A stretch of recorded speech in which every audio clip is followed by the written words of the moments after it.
Yeah, happy new year, good people. Tumefika 2026. We thank the good Lord. And this is our year of organization. This is our year of coming together, especially when you tunalipa taxes. Don't expect everyone is angry. Kuna so many ignorant fools, so we don't know whatever is happening. Wengi sana. And unfortunately, we have those ones when politicians wanapenda kutumia, and those are the ones we have to guide.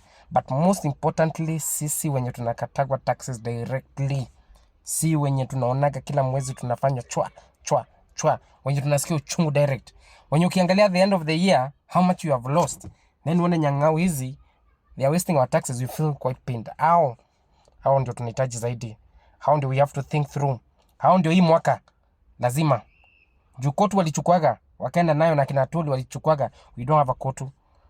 We can only organize ourselves into a movement of guys who are paying taxes and who are feeling that their taxes are not being utilized well. And unfortunately, we are about 4 million out of a population of about 50 million or something. Kuna watoto, kuna nini.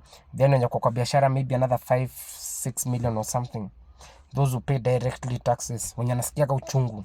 So don't expect the whole population iko angry. Wewe kama uko angry, mimi na wewe, sisi ndio tunahitaji kukaa chini tujiulize, kwani tutakuwa slaves mpaka lini?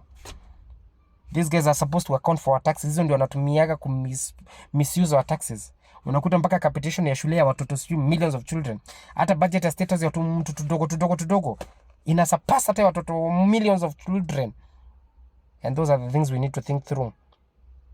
And our taxes are not being utilized properly. Tunakata hizo manyumba. We are not sure whether we get those houses. So we need to organize ourselves so that tujue how can we lobby for those houses. How can we make these people wakuwe they are our servants. We are not their servants. It's not supposed to be like that.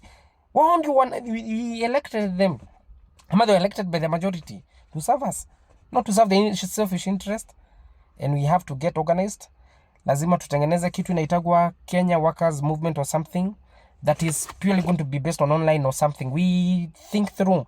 Tukuage na hizo spaces, tukuage na hizo what to discuss and think through. Because for how long? If our forefathers wako wamesoma sana na wako na nini, wakatengeneza vitu kama Young Kavirondo Association, wakatengeneza vitu kama Kikuyu Central Association, wakatengeneza so many lobby groups, and with their small education, sisi tumesoma, we have the courage, hatuogopagi, and God is on our side. We have to really think through, and one of the weapons yenye tuko nayo pia ni katiba. We have to make sure our people know this.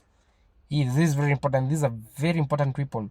Tusitikie mutiletiwe. Tumeona manyanga wengine wameanza kusema you changing the constitution, changing what to create the, kwani tutakuwa slaves mpaka lini? And we have to get involved, because tukikosa hapa we are creating disaster for the future. Na future iko mbali sana. Within the next 5 years things will have collapsed, things will have done what? Especially our old age ndio tutalipia zaidi. Hizi madeni watoto wetu ndio watalipia zaidi. Sisi hata our old age ndio tutakuwa tu hata tuna energy, tuna nini, na economy imecollapse. Where will we go? We don't have another country. Sisi hatuna country nyingine kwenda, we only have this one. Hawezi nini when you have employed wako na other countries that they can go to and reside huko. And selfishness and nini imewajaza na kiburi. So we have to think through, we have to sit down, sisi tufikirie as workers of this country, as active tax paying citizens. We are not coming as anybody. We are coming as people who pay taxes, as the employers of these people who can hire and fire. Na next day tuko na chance ya kufire. We have a chance to fire them. And regardless of who comes, let us create something that can create an environment where we can demand for accountability. And it's possible. Wajinga kidogo 500 or something, hawezi tukalia to 55 million for years. Tumekaga hivi at our backs. We just want equity. We just want raha tupate na ustawi. And this year God is going to do something good for us. And we pray that the spirits of Kina Tom Mboya to guide us through, to help us, to shepherd us through. And we shall create something for the workers. Sisi wenye tunakata kwa taxes. Na mkiona tumecreate your whatever is going to come, whatever is going to be birthed, let us come together, tufikiriage kama ni hizo X Spaces, kama ni hizo TikTok, tuongeage kama ni nini. We just have forums we can be able to discuss and say this is where we want our country to go. This is what our taxes are supposed to do for us. So that tukienda kudemand kwa Kenyatta, you work for us, education work for us, we have a voice to be heard. Si wa kidogo kina Tuli hapa na wajinga wengine kadogo wanatufanyia hivi, kutuchezea hivi, and it's our energy, it's our time we are using, our effort. And God is on our side. and may God bless us this year, and we are going to have a good year. Viva.